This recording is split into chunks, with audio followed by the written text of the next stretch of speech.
นะพี่น้องเนาะอันนี้ก็ไม่แต่ว่าทั้งล่างก็ไม่แต่ว่าเขาจะให้เป็นเทคานนี้พี่น้องเนาะให้เป็นเลื่อยเข้าแล้วก็เทเลยจ้องจากกันเอาเลื่อยแต่ทาลูกไปดีเฉาเทื่อมให้อยากได้เงินน่ะคนหน่อยอ้าวเจ้าตุ๊กมือได้จิกลับอีกละวันยังเลยเป็นวันเสาร์มื่นจงชัยกินฮอดพ่อบอกพ่อยนางแล้วนี่กินไปผังเลยฮะไปผังปุ้นผังไทยเราไปเฮ็ดเวียกบ่ไปส่งก่อนโอ้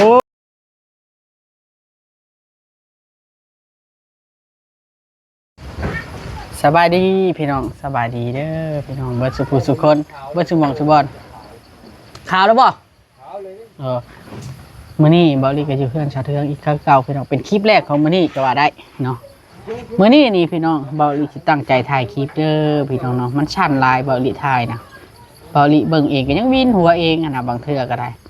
ขอโทษขออภัย FT เด็กกับผู้รักผู้ใหญ่ทุกท่านเด้ออันนี้ก็ได้ในส่วนนี้นี่เบาลีบ่ละเอียดเนาะบางเทื่อเฮาเล่นนำงานนำการหลายบางเทื่อก็จับขึ้นหลังคานำนะบางเทื่อมันก็ชั่นแน่เนาะพี่น้องเนาะบ่คือโทรศัพท์เจ้าหาเอาต้าชะฮุกเอาต้าข้าเจ้าได้มันสิสมูทกว่าเนาะพี่น้องมันสิบ่ทันใครในมื้อนี้นะมื้อนี้มันเป็นมื้อนึงเดี๋ยวมันแดดเนาะพี่น้องมันแดดแล้วมันก็ใช้ไม้ได้แต่ละมื้อมันใช้ไม้บ่ได้บ่เบาลีเอ้าใช้ไม้บ่ได้เบาลีนะแต่ละมื้อนะเพราะว่ามันเป็นแบบจะสิว่าจังไดนะมันฝนยิบแล้วมันเข้าว่ามันซื่นเลยมันใช้ไม้บ่ได้โอเคพี่น้องเนาะไปเบิ่งน้ำกันโอเคขึ้นพลอยู่ต้องเด้น้องๆถ้าเพิ่นกะวานนี่ก็อยู่เบิดมืออยู่ท่าช่วยเรือสร้างเอ้าสาดีกะนี่เด้เป็นยังไงเนาะท่ายืนวันนี้บ่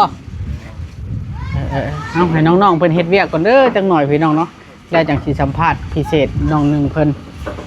เด้อน้องๆเพิ่นถ่ายยืนอันนี้ก่อนนะให้มันเพียงกันได้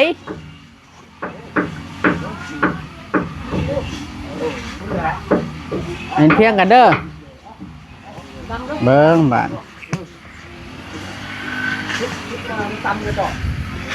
เด้สร้างเพิ่นขึ้นเฮ็ดเพิ่นสิมุ่งด้านนึงอีกบาดนี่พี่น้องเนาะมีด้านนึงแล้วก็ด้านนึงนะมุ่งไปเทอละด้านเราไปทางนั้น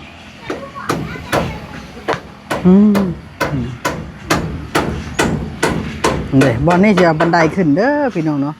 ขึ้นมานี่แล้วเข้าไปเข้าห้องนี่นะห้องนึงเดี๋ยวจังพี่นะ2ห้อง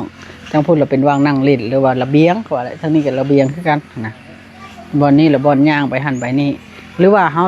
มีตู้มียังก็ตั้งไว้นี่ก็ได้เพราะมันเฮาสิเฮ็ดอันนั้นแอมไว้เด้ลูกติงแอมไว้นะบ่ตกบ่หยังดอกคนนะลูกติงแอมไว้ท่านี้เฮาตั้งหยังก็ได้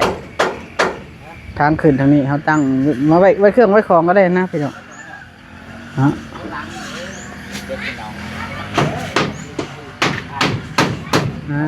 ที่ไหนเลย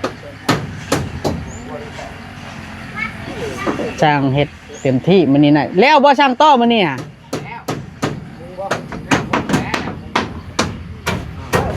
อ้าวฝนที่ตกได้ค่ะ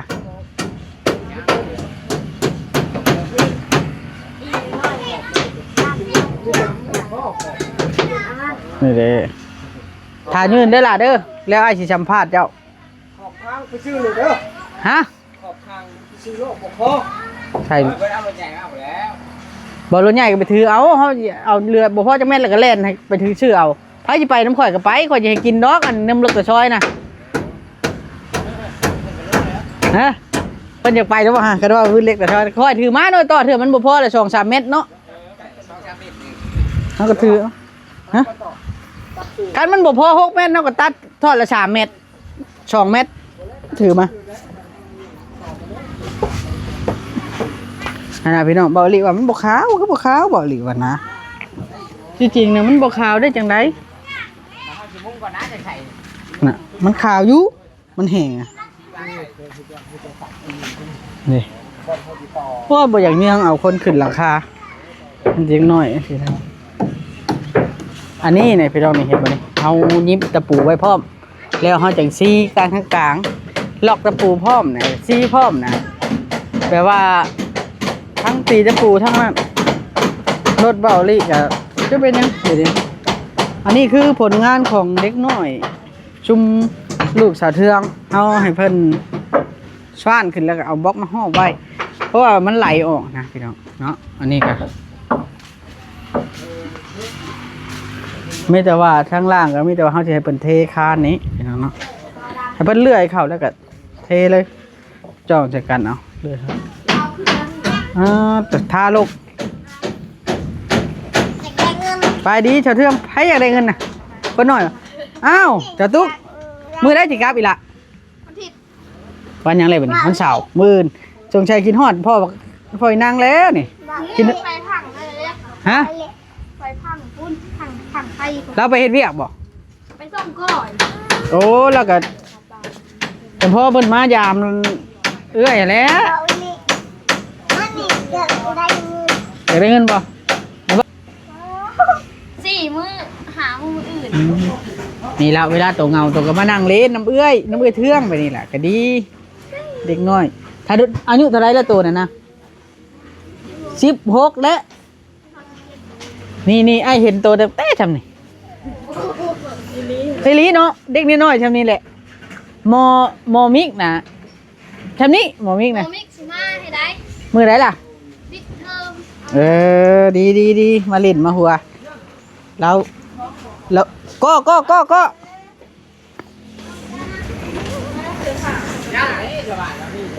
อย่ามันไ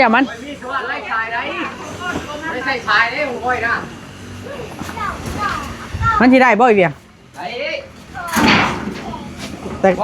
เดี๋ยวมาเนาะบล็อกทำมันกับประจำแล้วเขาใส่บล็อกเพิ่มนะ เอ้ยมันจำฉะนั้นเขาสอนยิงลองก่อนลองหันลงไม้ก่อนได้ไหม ห้อง มากีตาร์ คือทำนี่คือได้มากีตาร์กันน้อยๆได้นะ จะมาคุกไปลิ้นใช่ไหม มาทั้งมันแล้วก่อน ใช้เบิ้งมากีตาร์ ขึ้นบริเสียบไปได้หรอ เพิ่นว่าของมันบ่แรงนะแรงอยู่เดี๋ยวสิลองหันนี่เบิ่งก่อนนี่ ตัดล่างก่อน นี่ ได้นะคือเห็น มันนักอยู่ได้นี่มันบ่ได้แม่นสิบ่นักตัวนี้ใบบุญใบเชอร่าได้เรื่องคืออย่างนี้เนาะเอาใช่มันจำดีกว่านี่เทแล้วนะมาลองดูนี่หันแค่ไม้นี่จะให้ช่างเวียงลองหันกัน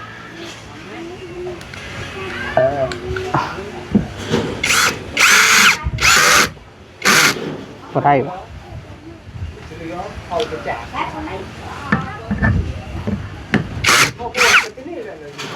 โอ้มีบล็อกมา แต่8เฉพาะแจอยู่ล่างกับแจชิปเฉพาะคือแจนั่นแหละกระแจบ่วงแหละ เรื่องกันอันนี้คือเด็กเว้ยอันนั้นก็ได้ อย่ากอดไปนั่นกี้อย่ากอดคันโดจะกอดไปนุ่งเสื้อแขนยาวเด้อ ลงน้อยเดียวนะตัดโอ้มันกับผมมีกระเจงเขาเรียกมาว่านี่โอ้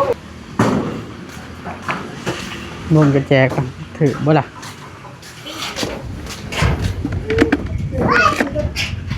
เจอชิปเนี่ยบ่ถือที่เจอชิปบ่ได้บักทำน้อยยับเข้าอันนั้นมันดีดมันบาดมาน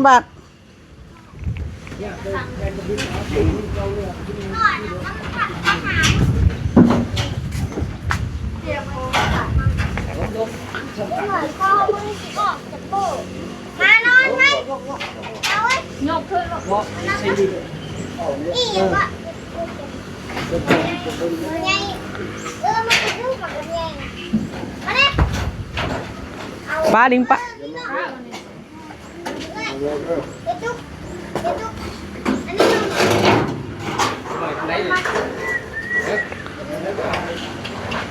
ซอยขาด มันพื้นที่มันแคบเนาะโอ้ยสินะจับด้วยอย่าพาปะออกกี้มันสิเจิดลงมาใช่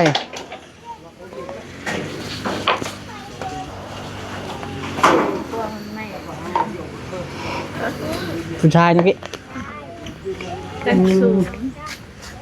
บ่เปิดเลยหันแต่ผมตัวเนาะ วันนี้อาจจะเปิดอยู่ นี่แหละเป็นของเนาะลูกเราไผ่บ้านพักหอมห่อนี่แม่นบ่ แม่น เจ้าประวัติกุ๊กของดีหรือว่ากุ๊กดอกไม้ธรรมดา ข้าวแตงบ่มีกระถางใส่ปลูกใส่ โอ้ยถ้าเจ้ามันต้องป้อนขึ้นทั้งนั่นทั้งมันอันนี้เลยไหม กระถางใส่เลยปลูกใส่นี่ ปลูกแค่นี้แล้วสิคือใช่ยังล่ะ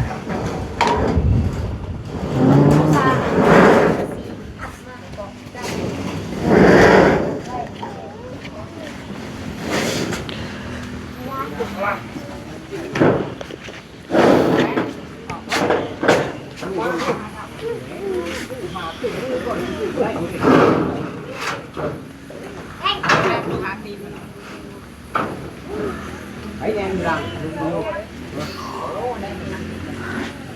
แหนมาดู ดึงเข้าเอี้ยงดึงเข้า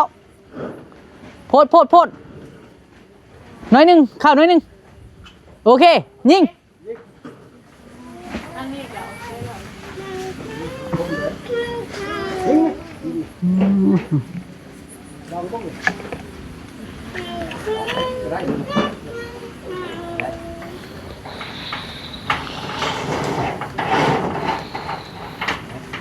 เป็นนี่บ่หัวเด้อรอบนี้เด้อ มื้อนี้เขาน่าสิเปิดสิ จักปีละหมอนี่ นี่น่ะ อ่ะ 15อย่าง เป็นบ่าวแล้วเด้นี่น้องตุ๊ก นี่15 น้องตุ๊กจะขึ้นอยากเอาคนที่สองได้น้องตุ๊กเอ้ยพ่อก่อนได้ลูกเต่าเราเชื่อนะให้ใหญ่ บ่ได้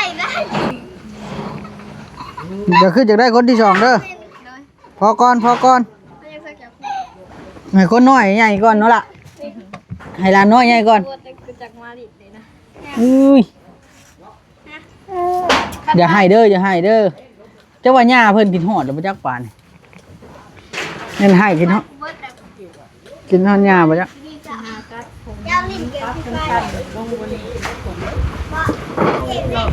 โอ้ยสิไปหาละมันถึงเนี้ยใส่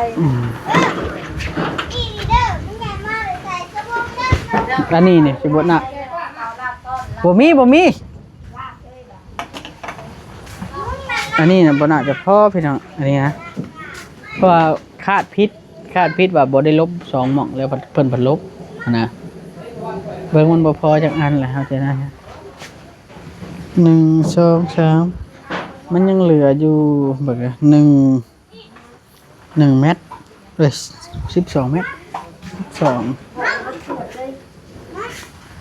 เบิ่งพอลิสิเบิ่ง4เมตร7เนาะ4เมตร7ก็4เมตร7เมตรปลาย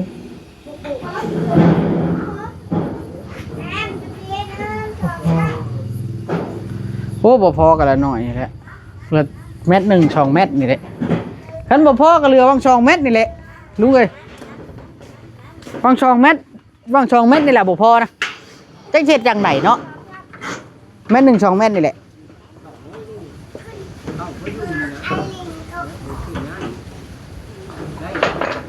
เอ้ย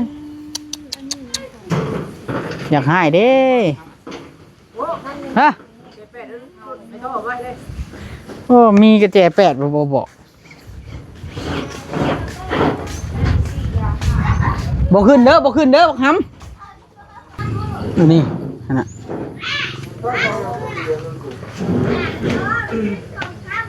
เอาบ่กระแจนี่สิเอาเฉพาะ เดี๋ยวเบี้ยมึงนี่ทุบก้อนเป็นยัง ว่าผมส่ง เอา ไป ไป ที่ แป้งนั่นเลยเอาแป้งใดดิ เอาว่าเอาว่าลูก จะมีคนตีเหรอ มาลองเพิ่งก่อนเต็งนี่ก่อนตีโอ้ ทิ่มมันยังอะนี่ ทีมันมันโจ๊กผมเอาสังกะสี โอ้ยทิ่มคู่ทื่ออะบ่ได้ได้ทิ่มฮะ ว่าทิมเลย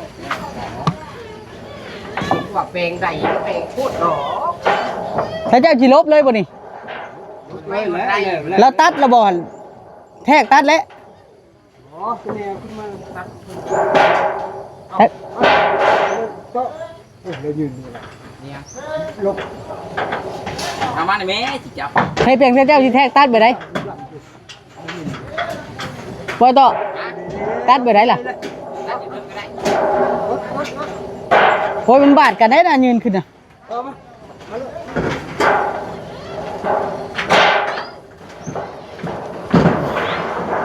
บ่ดีก็เสียวน้ำมันอันนี้เสียวน้ำ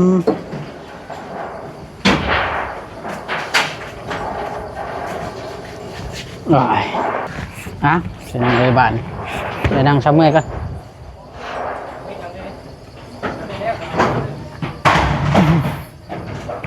ทางเพพี่น้องกี่ฝุ่นเขาตาทางเพหลายทางเด็ก13มื้อ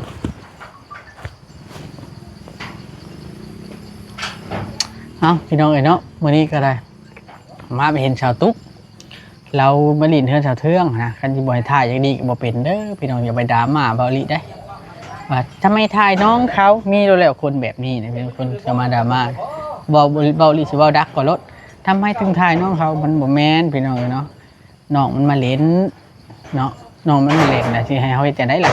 ให้เฮาไล่น้องมันเมื่อบ่มันบ่ถึกแบบนั้นฮะเขาถ่ายว่าโอ้โหม่วนกันนะมันบ่เป็นหยังดอกพี่น้องการที่ดราม่าบ่ดราม่าขึ้นกับการคอมเมนต์เนาะพี่น้องเนาะแล้วก็การที่เฮาเขียนหน้าปกก็อยากให้ FC น่ะเข้าใจแม่นที่ว่าเบาลิถ่ายทำไมถ่ายน้องเขาบ่เฮาก็บ่ได้เอิ้นมันถ่ายบ่ได้นำมาถ่ายเฮาก็บ่ได้ถามเรื่องที่มันไร้สาระเนาะให้ FC เข้าใจนำกันในตัวนี้เด้อพี่น้องเนาะให้เข้าใจนำกันเบาลิเว้าดักไว้ก่อนนี่นะย่าน FC เขามาห้ามเขา ย่าน F สิยืนทั้งนี้บ่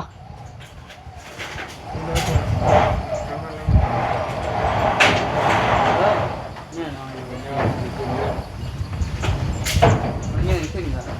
สองคนครับเนาะ แต่เจ้าก็ยืนขึ้นมานี้จ้ะ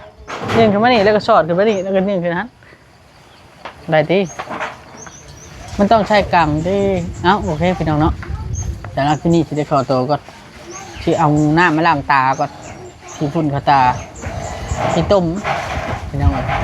ที่ต้มเข้าตาโอ้เพื่อนจนเพื่อนล้มกันแล้วมันแท้ระวังเด้อพวกขึ้นชูโอเคพี่น้องสบายดีเด้อพี่น้องสบายดี